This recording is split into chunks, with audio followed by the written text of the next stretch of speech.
Hi guys, ఈ రోజు మనం రెబల్ యొక్క మరో పార్ట్ చూద్దాం. ఇంతకు ముందు పార్ట్ ఇలా మూసింది. మోగే ఎక్వర్ కి తిరిగి వచ్చాడు. ఇంతకు ముందు గ్రూప్ గా ఎలా ఉన్నాడో ఇప్పుడు అలాగే ఉన్నాడు, కానీ అప్పటంత సంతోషంగా లేడు. రోజులు గడుస్తున్న కొద్దీ వీక్ అవుతున్నాడు. అప్పుడు రియాన్ అడుగుతున్నాడు, ఏమ్మా నా కొడుకు గిల్డ్ వాంగ్ అంటే నీకు ఇష్టమేనా అని. అప్పుడు ఆమె నవ్వుకుంటూ అవునంటోంది. కానీ అతనికి వేరే అమ్మాయి నచ్చినట్లుంది అని అంటుంటే, ఎవరు చెప్పారమ్మా? అలా ఏం కాదు, అతనికి కూడా నువ్వు నచ్చావు అంటుంటాడు. అప్పుడు రియా చాలా సంతోషపడుతోంది. ఇలా వీళ్ళిద్దరు మాట్లాడుకోవడం గిల్డ్ వాంగ్ చూశాడు.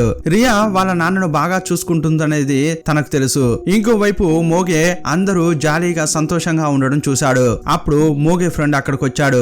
ఏంటి నాయక, ఏం చూస్తున్నారు అని అంటుంటాడు. అప్పుడు మోగే, ఏంటి నాయకానా? నేను నీ ఫ్రెండ్నే కదా, ఎందుకు నాయక అని పిలుస్తున్నావు అంటుంటాడు.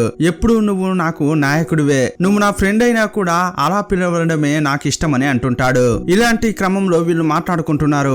అప్పుడు ఈ మామ ఏమంటున్నాడంటే, నీకంటే కూడా నీ కొడుకు చాలా పిచ్చి వాడిలా ఉన్నాడు అని అంటుంటాడు. అప్పుడు మోగే గిల్డ్ వాంగ్ నే చూస్తున్నాడు. ఇతడు ఒంటరిగా కూర్చుని ఉండడం గిల్డ్ వాంగ్ చూసి పక్కగా వచ్చాడు. ఇప్పుడు మోగే తన మనసులో ఉన్నది అతనితో మాట్లాడుతున్నాడు. మీ అమ్మను నేను ఫస్ట్ టైం ఎక్కడ చూసానో తెలుసా? ఒక రోజు ఓనర్ జో నన్ను బాగా కొట్టాడు. జీవితం అంటేనే విరక్తి కలిగింది. ఈ ఊరు నుంచి పారిపోదామా అనిపించింది. రాత్రి బయలుదేరిన నేను ఒక బావి దగ్గర కూర్చుని ఏడుస్తున్నాను.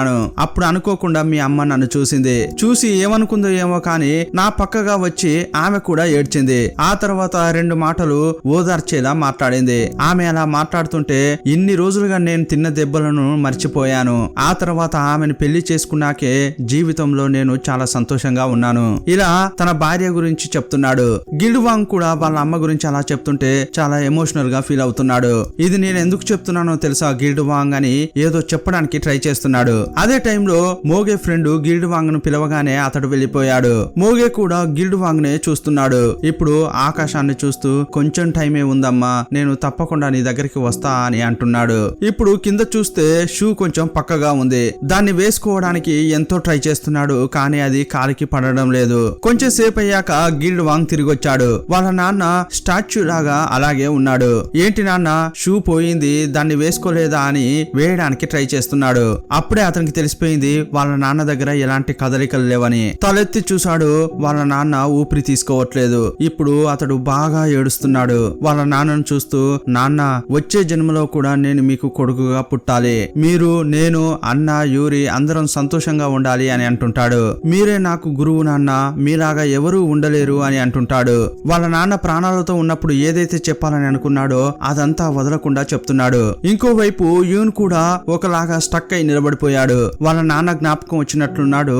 రాత్రంతా ఇతడు చదవలేకపోతున్నాడు. చిన్నప్పుడు వాళ్ళ నాన్న బుక్స్ తీసుకొచ్చి ఇచ్చింది. పెద్దయ్యాక అతడు చదవాలని వాళ్ళ నాన్నే చాలా ఇంట్రెస్ట్ చూపేవాడు. అదంతా ఇతనికి గుర్తుకు వస్తోంది. ఇతడు ఒంటరిగా కూర్చుని ఏడుస్తున్నాడు. ఇంకోవైపు మోగే చనిపోయాడన్న విషయం హోతేకు తెలియవచ్చింది. ఇంతకు ముందు గిల్డ్ వాంగ్ ఇతనితో ఏం చెప్పాడంటే, సిల్వర్ సొరంగంలో వచ్చే ప్రాఫిట్ లో సగం ఇస్తానని అన్నాడు. కానీ ఇతనికి ఆశ ఏంటంటే ఆ సిల్వర్ సొరంగం మొత్తం ఇతనికే సొంతం కావాలని ఆశ.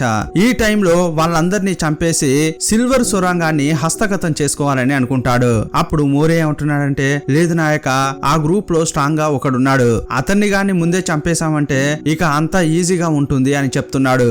ఆ రోజు మిమ్మల్ని ఒకడు ఎత్తుకెళ్లాడు కదా, అతడు ఎవరనేది తెలియట్లేదు, మొదట అతన్ని చంపేయాలి అంటుంటాడు. ఆ గ్రూప్ లో స్ట్రాంగ్ అయిన వ్యక్తి క్లూట్ అయి ఉంటాడు అని హోతే అంటున్నాడు. క్లూటో అంటే ఆ గ్రూప్ లో రెస్లింగ్ చేస్తా ఉంటాడు కదా, అతడే అని హోతే అంటున్నాడు. ఇప్పుడు పక్కాగా ప్లాన్ వేసుకున్నారు. ఇప్పుడు ఊరి జనమంతా కలిసి మోగేకు అంతిమయాత్ర నిర్వహిస్తున్నారు. ఇప్పుడు అతన్ని పాతి పెట్టడానికి వెళ్తున్నారు. అందరూ చాలా శోకంగా ఉన్నారు. ఇలా వీళ్ళు వెళ్తున్న క్రమంలో సడన్ గా హోతెక్ వాళ్ళు వచ్చి వీళ్ళను అటాక్ చేస్తున్నారు. ఈ టైంలో అటాక్ చేస్తుంటే అందరూ సరెండర్ అవుతున్నారు. ఒకవైపు రియాను పట్టుకెళ్లారు, ఇంకోవైపు స్ట్రాంగ్ అయిన వ్యక్తి ఉంటాడు కదా, అతన్ని కొట్టారు. ఇప్పుడు గిల్డ్ వాంగ్ చాలా కోపంగా ఫీల్ అవుతున్నాడు. ఇదిగో చూడు, మా నాన్న చనిపోయాడు, ఆయనకు అంతిమ సంస్కారాలు నిర్వహిస్తున్నాం. ఈ సమయంలో నువ్వు చేసేది చాలా తప్పు, నీకేం కావాలో అడుగు ఇస్తా అని గిల్డ్ వాంగ్ అంటున్నాడు.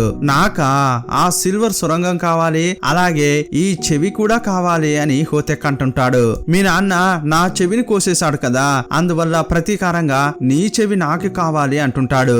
ఇలా అతను మాట్లాడుతుంటే గిల్డ్ వాంగ్ కు కోపం పెరుగుతోంది. ఇప్పుడు వేరే వాళ్ళ నాన్న చనిపోయాడు, ఆ బాధలో ఉన్నాడు. అది చాలదన్నట్లు ఇతడు అతడు ఇలా మాట్లాడడంతో ఇంకా కోపం పెరిగింది. ఒకానొక సమయంలో లేచి బాగా కొడుతున్నాడు. అతడు కొట్టే కొట్టుడుకు ఒక్కొక్కడు ఎగిరి పడుతున్నాడు. ఇప్పుడు అతని ఫుల్ స్ట్రెంత్ వచ్చింది. అందరూ ఆశ్చర్యపోయి చూస్తున్నారు. ఏంటి వీడు ఇలా కొడుతున్నాడు అని అందరూ ఆశ్చర్యంగా చూస్తున్నారు. హోతే అయితే భయపడిపోయాడు. ఒక్కొక్కరిని గాల్లో ఎగిరించి కొడుతున్నాడు. ఈ టైంలో చాలా కోపంతో ఒక్క శబ్దం చేశాడు. ఆ సౌండ్ కే అందరూ ఎగిరి పడిపోతున్నారు. హోతెకు ఇప్పుడు అర్థమైపోయింది అతడు పెద్ద బలశాలి అని. అప్పుడు మోరేతో ఏమంటున్నాడంటే, రే ఎలాగోలా చేసి నన్ను కాపాడరా అంటాడు. ఇప్పుడు అందరూ అక్కడి నుంచి ఎస్కేప్ అయ్యారు. గిల్డ్వాంగ్ కు ఇలా పవర్ వచ్చినప్పుడు అంతా మర్చిపోతుంటాడు. ఇప్పుడు రియాన్ చూడగానే అతని కళ్ళకు ఆమె యూరి లాగా కనిపిస్తోంది. అప్పుడు ఆమె దగ్గరకు వచ్చి, యూరి నీకేం కాలేదు కదా, నీకేం కాకుండా చూసుకుంటా అని హక్ చేసుకున్నాడు. అప్పుడు మైకంలో పడిపోయాడు. అతన్ని తీసుకొచ్చి పడుకోబెట్టి అందరూ మాట్లాడుకుంటున్నారు. ఇప్పుడు అందరూ ఏమంటున్నారంటే, ఇతనికి ఇలా పవర్ ఉన్నట్లు నేను చిన్న వయసులోనే విన్నాను, ఇప్పుడే నేను నేరుగా చూసా అని రియాతో వాళ్ళు అంటున్నారు. ఇంకోవైపు హోతే ప్రాణ భయంతో ఉన్నాడు. ఏంట్రా వాడేంట్రా అలా కొడుతున్నాడు, వాడు మనిషేనా ఇంతకి అని అంటున్నాడు. అప్పుడు మోరే ఏమంటున్నాడంటే, నాకు కూడా సందేహంగానే ఉంది, మనం కొన్నాళ్ల పాటు అండర్ గ్రౌండ్ కు వెళ్ళడమే మంచిదని అంటుంటాడు. ఏంటి అండర్ గ్రౌండ్ కా? ఎక్కడికి వెళ్ళినా కూడా వాళ్ళు మనల్ని గుర్తుపడతారు. మనం ముందుగా వెళ్లి వాళ్ళ కాళ్ళపై పడి క్షమించమని అడిగితేనే మనల్ని క్షమిస్తారేమో. సరే రా బయలుదేరదామని హోతే పిలుస్తున్నాడు. కానీ మోరే ఏమంటున్నాడంటే, మీరేమైనా మర్చిపోయారా, అందరి ముందు వాళ్ళ నాన్న మీ చెవిని ఎలా కోసాడు, అందరిని ముందు అవమానపరిచింది మర్చిపోయారా, వాడిపై ప్రతీకారం తీర్చుకోకుండా పర్వాలేదు, కానీ వాళ్ళ కాళ్ళపై మాత్రం ఎట్టి పరిస్థితుల్లో పడకూడదు. మనం కొన్నాళ్ల పాటు అండర్ గ్రౌండ్ కు వెళ్దామని అతడు చెప్తున్నాడు. ఇప్పుడు మోరే హోతెక్ ను ఒక చోటుకు తీసుకెళ్లి దాచిపెట్టాడు. ఇంకోవైపు నైట్ పడుకోకుండా రియా గిల్డ్వాంగ్ గురించే ఆలోచిస్తోంది. అప్పుడు అతడు సడన్ గా కళ్ళు తెరిచి వచ్చాడు. రియా పక్కన కూర్చున్నాడు. ఆమె ఒకలాగా భయపడుతోంది. ఇదిగో చూడమ్మా, భయపడకు, నాకంతా గుర్తుంది. నీ పేరు రియా, నువ్వు నా కోసం వెయిట్ చేస్తున్నావు. ఆ తర్వాత నువ్వు నాతోనే వచ్చావు. మా నాన్న అంటే నీకు చాలా ఇష్టం. మా నాన్నతో పాటు ఉండి ఆయన్ని బాగా చూసుకున్నావు. ఇప్పుడు నేను నీకున్నా అని చేయిచ్చాడు. అప్పుడు ఆమె అతన్ని హక్ చేసుకుంది.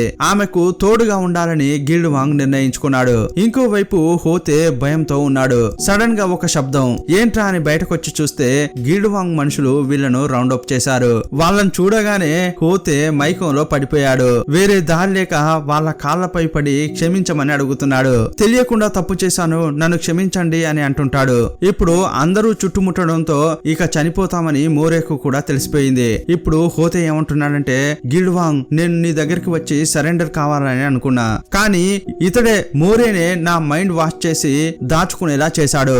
దీనంతటికీ కారణం అతడే. మిమ్మల్ని చంపేయాలని ఐడియా ఇచ్చింది కూడా ఇతడే అని అంటుంటాడు. తన ప్రాణాలు రక్షించుకోవడం కోసం మోరేపై అబద్ధాలు చెప్తున్నాడు. అప్పుడు మోరే హోతెక్ ను చూసి, నాయక మీరు చేస్తున్నదంతా ద్రోహం, ఇలా మాట్లాడకూడదు అంటుంటాడు. అప్పుడు గిల్డ్వాంగ్ కూడా అర్థమవుతోంది ఇతడు అబద్ధం చెప్తున్నాడని. ఏంట్రా నువ్వు ఇలా అంటున్నావు, మోరే నీ కొడుకు అని నువ్వు ఫీల్ అవుతావు కదా, అతడు నీ కోసం ప్రాణాలే ఇచ్చేలా ఉన్నాడు, కానీ నువ్వు మాత్రం అతని గురించి ఇలా చెప్తున్నావేంటి అంటుంటాడు. ఇదిగో చూడండి, వీడు నా కొడుకు లాంటి వాడు కాదు, వీడికి ఏ దిక్కు లేకపోతే నేనే తీసుకొచ్చి నా పక్కన పెట్టుకున్నాను, అంతే తప్ప వీడికి నాకు ఎలాంటి సంబంధం లేదు అంటుంటాడు. ఈ మాటలు వింటుంటే మోరేకు చాలా బాధగా అనిపిస్తోంది. అప్పుడు గిల్డ్వాంగ్ హోతెక్ ను చూస్తూ, అలాగైతే మా గ్రూప్ కు నువ్వు అవసరం లేదు, ఇతడే అవసరం అని హోతెక్ ను వదిలేశాడు. వీన్ని ఏం చేయాలో మేము ఆలోచిస్తాం, నువ్వు ఇక్కడ నుంచి వెళ్ళు అని హోతెక్ ను పంపించారు. ఇప్పుడు హోతెక్ నన్ను వదిలేశారని సంతోషపడుతున్నాడే తప్పితే మోరేకు ఏమవుతుందో ఏమోనని కొంచెం కూడా ఆలోచించట్లేదు. ఇప్పుడు మోరేను హత్య చేయడానికి తీసుకెళ్తున్నట్లే వాళ్ళు నటిస్తుంటారు. ఇప్పుడు అతన్ని ఒక రూమ్ లో పెట్టారు. అతన్ని కొట్టడానికి మోగే యొక్క మనిషి లోపలికి వచ్చాడు. ఇప్పుడు మోరే అతన్ని కొట్టేసి ఎస్కేప్ అయ్యాడు. ఇదంతా కూడా గిల్డ్వాంగ్ యొక్క ప్లానే. ఏంటయ్యా కరెక్ట్ గా చేశానా అని మోగే ఫ్రెండ్ గిల్డ్వాంగ్ ను అడుగుతున్నాడు. అంతా మనం అనుకున్నట్లే జరుగుతోంది. ఇప్పుడు ఇతడే వెళ్లి హోతేను చంపుతాడు. ఎందుకు మనం హోతేను చంపి ఆ తర్వాత ఇతడు మనపై పగబట్టి ఇలా పోరాడుకోవడం ఎందుకు, ఇప్పుడు వాళ్ళ సంగతి వాళ్ళే చూసుకుంటారు కదా అని గిల్డ్వాంగ్ అంటుంటాడు. వీళ్ళు ప్లాన్ చేసుకున్నట్లుగానే మోరే ఇప్పుడు చాలా కోపంతో హోతెక్ ఉన్న చోటుకు వెళ్ళాడు. హోతెక్ ఇప్పుడు చాలా భయంగా ఉంది. అయినా కూడా, వచ్చావా నాయనా, నువ్వు ప్రాణాలతోనే ఉన్నావా, నిన్నిలా చూస్తుంటే నాకు చాలా సంతోషంగా ఉంది, రారా నువ్వు నా కొడుకు లాంటి వాడివిరా అంటుంటాడు. ఇతడు ఎంతో యాక్ట్ చేస్తున్నాడు, కానీ మోరే చాలా కోపంతో ఉన్నాడు. హోతెక్ దగ్గరికి వచ్చి, నాకు ఎవరు లేరని నిన్ను నేను తండ్రిగా భావించాను, అన్ని టైంలో కూడా నేను నీకు రక్షణగా ఉన్నాను, కానీ నువ్వు నీకు ఆపద రాగానే నన్ను ఎవరో తెలియనట్లు ఫీల్ అయ్యావు. ఇలా అతడు అంటుంటే అదంతా మనసులో పెట్టుకోకురా, నిజంగానే నువ్వు నా కొడుకు లాంటి వాడివి అని హోతెక్ అంటుంటాడు. అప్పుడు మోరేకు చాలా కోపం వచ్చింది. వెంటనే కత్తి తీసి అతని పొట్టలో పొడిచాడు. సీన్ కట్ చేసి రాజును చూపించారు. రాజుకు మాయనే ఇంకా రూమర్స్ చెప్తోంది. ఒకానొక సమయంలో అతడు ఇంప్రెస్ అయ్యాడు. మాయతో ఏమంటున్నాడంటే, ఇన్నాళ్ళుగా నువ్వు నిజాయితీగా నాకు రూమర్స్ చెప్పావు. ఆల్రెడీ నువ్వు నాకు ఒకటి చెప్పావు కదా, ఎవరితో మీట్ కావాలని. అది ఎవరు, నీ యొక్క బాయ్ ఫ్రెండా అని నవ్వుకుంటూనే అడుగుతున్నాడు. అప్పుడు ఆమె ఏమంటుందంటే, మా అమ్మ నాలాగే వృత్తిలో ఉంది. ఆ టైంలో మా అమ్మను ఒక గవర్నర్ చాలా హింసించాడు. మా అమ్మను మాత్రమే కాదు, నన్ను కూడా. నా కాళ్ళు చేతులు కట్టేసి కొన్ని రోజుల పాటు ఒకే రూమ్ లో బంధించేవాడు. ఇప్పుడు ఆమెకు జరిగిన అరాచకం మొత్తాన్ని చెప్తోంది. అతనిపై ప్రతీకారం తీర్చుకోవాలని అనుకున్నాను, కానీ దానికి సంబంధించి నా దగ్గర పదవి లేదు కదా. ఇప్పుడు మీరున్నారు, నేను మీకు న్యాయం చేయమని అడుగుతున్నాను. ఇప్పుడు ఆయనను మీరు దండించగలరా అని రాజును అడుగుతోంది. అప్పుడు ఈమె చెప్పేదంతా న్యాయంగానే అతనికి అనిపించింది. ఇప్పుడు మాయ చెప్పడంతో వెంటనే మనుషులను అతని దగ్గరికి పంపించాడు. ఇప్పుడు ఆ తాతను చూపించారు. 17 ఏళ్ల క్రితం అది జరిగింది. అదంతా మర్చిపోయి ఇప్పుడు అతడు హాయిగా ఉన్నాడు. అమ్మాయిలతో అతడు మసాజ్ చేయించుకుంటున్నాడు. ఈ టైంలో మనుషులు రాగానే, ఏంటయ్యా ఏం మాట్లాడుతున్నారు? 17 సంవత్సరాల క్రితం జరిగిన దానికి ఇప్పుడు అరెస్ట్ చేయడానికి వచ్చారా? మీ దగ్గర ఏం సాక్ష్యం ఉంది? ఎవరో వాళ్ళని తీసుకురండి అంటుంటాడు. అప్పుడు మాయ నేరుగా వచ్చింది. నేనే చూశాను కదా, నేనే సాక్ష్యం కదా అంటోంది. నాకు జరిగిన క్రూరత్వాన్ని నేను చెప్పాను. నేను మిమ్మల్ని శిక్షించగలనో లేదో తెలియదు, కానీ మీకు ఉన్న ఈ ప్రభుత్వ ఉద్యోగాన్ని తీసేయగలను అంటోంది. ఇప్పుడు రాజును ఉపయోగించుకుని తను ఎవరిపై అయితే ప్రతీకారం తీర్చుకోవాలని అనుకుంటుందో అలాగే చేస్తోంది. ఇంకోవైపు గవర్నర్ ఉంటాడు కదా, అతడు ఫస్ట్ టైం అంతఃపురంలోకి వచ్చాడు. విషయం ఏంటంటే, గిడ్వాంగ్ రాజును బుట్టలో వేసుకోవాలని నిర్ణయించుకున్నాడు. రాజుకు అవసరమైంది ఏంటంటే డబ్బు మాత్రమే. ఎందుకంటే అతడు డబ్బుకే ఎక్కువగా ఆశపడతాడు. అందువల్ల అతడు తన దగ్గర ఉన్న సిల్వర్ సొరంగాన్ని రాజుకు ఇద్దామని నిర్ణయించుకున్నాడు. దానివల్ల రాజు దగ్గర మంచి పేరు వస్తుంది. అంతేకాదు తిరిగి రాజు ఏదైనా మనకి ఇస్తాడని అనుకుంటాడు. పక్కా ప్లాన్ తోనే ఈ విషయం గురించి మాట్లాడడానికి గవర్నర్ ను రాజు దగ్గరికి పంపించాడు. ఈ గవర్నర్ రాజు ముందు నిలబడడానికి చాలా భయపడుతున్నాడు.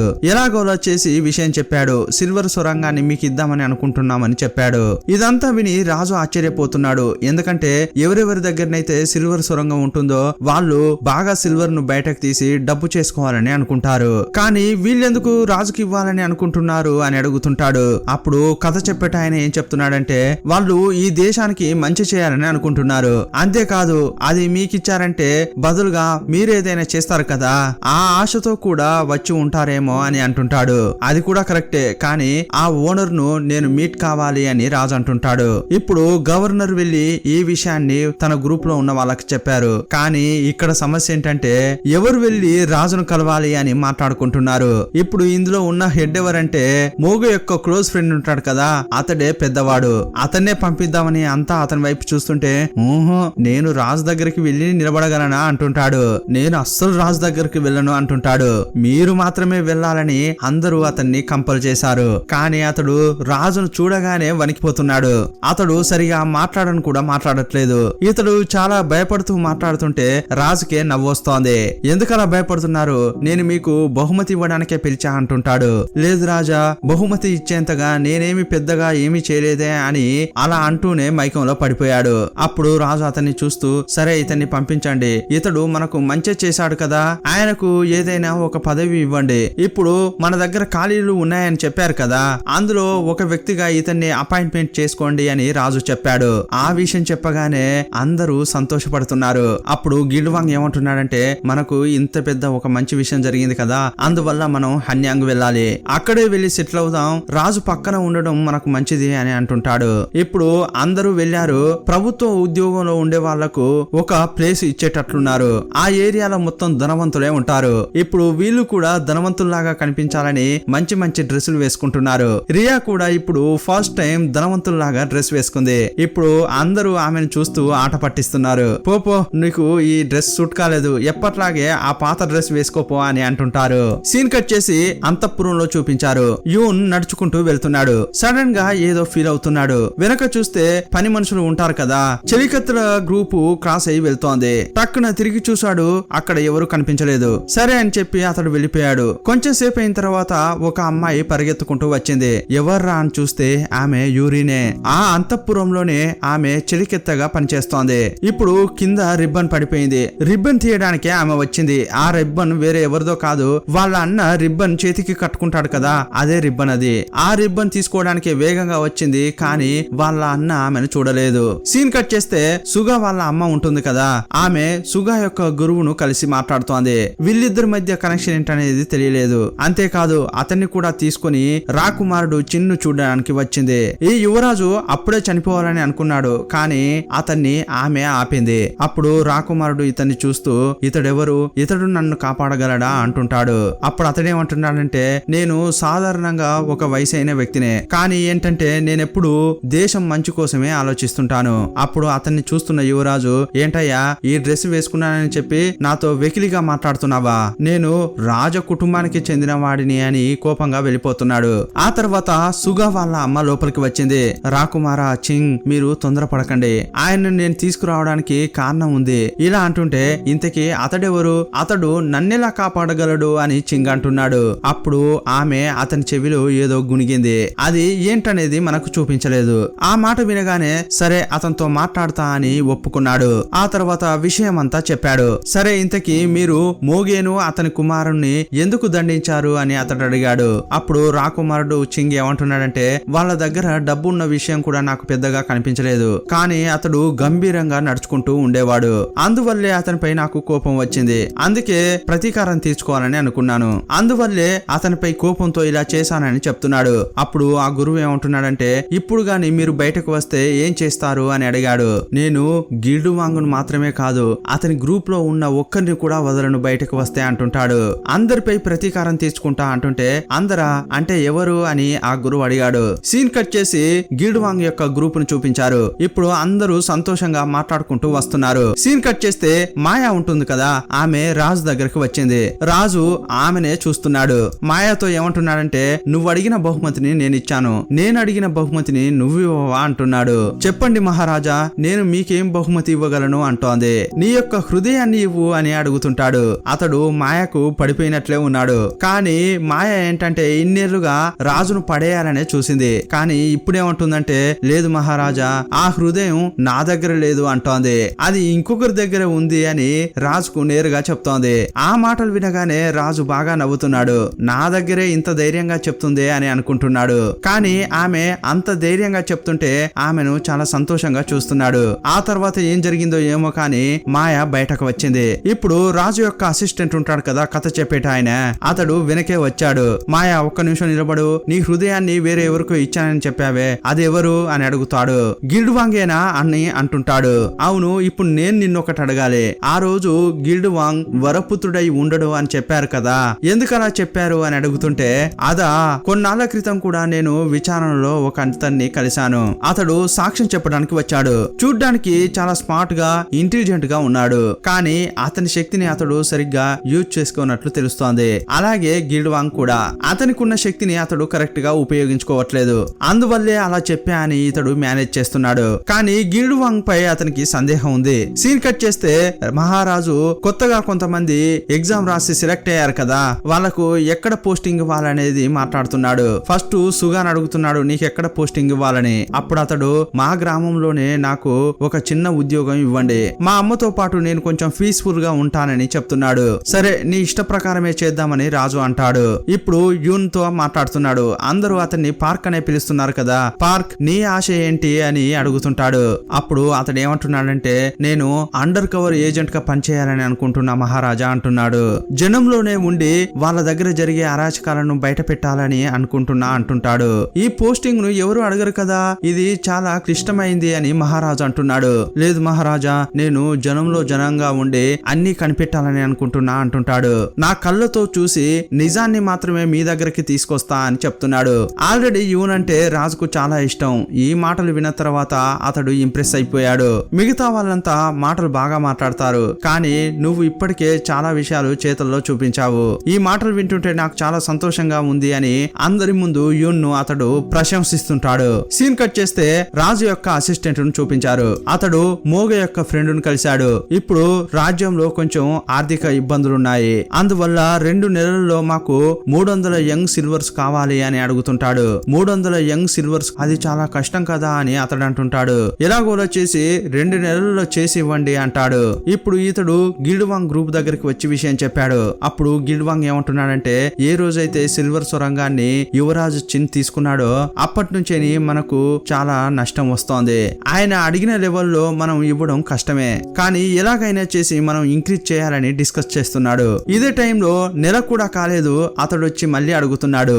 ఏంటండి మీరు 2 నెలల టైం ఇచ్చారు, అది కూడా చాలదని చెప్తున్నాం, మాకు ఇంకా టైం కావాలి అని ఇతడు అడుగుతుంటాడు. అప్పుడు అతడు, ఏంటయ్యా నువ్వే ఓనర్ అని చెప్పావు, కానీ నువ్వు మాట్లాడేది చూస్తుంటే నువ్వు ఓనర్ కాదన్నట్లు అనిపిస్తోంది అంటుంటాడు. ఆ మాటలు వినగానే ఇతడు భయంలో ఏదేదో వాగుతున్నాడు. ఇతడు వాగడంతో ఆ అసిస్టెంట్ కన్ఫర్మ్ చేసుకున్నాడు ఇతడు ఓనర్ కాదని. సరే ఇంతకీ ఓనర్ ఎవరు, ఆయన దగ్గరికి తీసుకెళ్ళు, అతన్ని నేను కలవాలి అంటుంటాడు. సరే అని ఇతడు కూడా అంటున్నాడు, ఎందుకంటే అతడు రాజుకు అసిస్టెంట్ కదా, అతనితో మర్యాదగా ఉండాలని అనుకుంటున్నాడు. ఇప్పుడు గిల్డ్వాంగ్ దగ్గరికి వచ్చి విషయం చెప్తున్నాడు. ఏం చేయాలో నాకు అర్థం కావట్లేదు, నేను నోరు జారాను. అతడు ఇప్పుడు ఓనర్ ను చూడాలని అంటున్నాడు. ఇప్పుడు ఎవరిని చూపించాలి, మనం ఏం చేద్దాం అని అంటుంటాడు. ఇప్పుడు గిల్డ్వాంగ్ అతడే రావాలని నిర్ణయించుకున్నాడు, కానీ అటువైపు ఉన్నది ఎవరనేది ఇతనికి తెలియదు. ఇప్పుడు అసిస్టెంట్ కూడా గిల్డ్వాంగ్ ను చూడ్డానికి వచ్చాడు. కొంచెం సేపు అయ్యాక గిల్డ్వాంగ్ లోపలికి వచ్చాడు. వేరే ఎవరో వచ్చారు, అతనికి నేనెలా తెలుసు అన్న ధైర్యంతో వచ్చాడు. ఇప్పుడు అతని ముఖం చూడగానే ఇక దొరికిపోయాన్రా అని గిల్డ్వాంగ్ అనుకుంటున్నాడు. ఇంతటితో ఈ పార్ట్ ముగుస్తుంది. మరో పార్ట్ లో మళ్ళీ కలుసుకుందాం. అప్పటి వరకు బాయ్ బాయ్.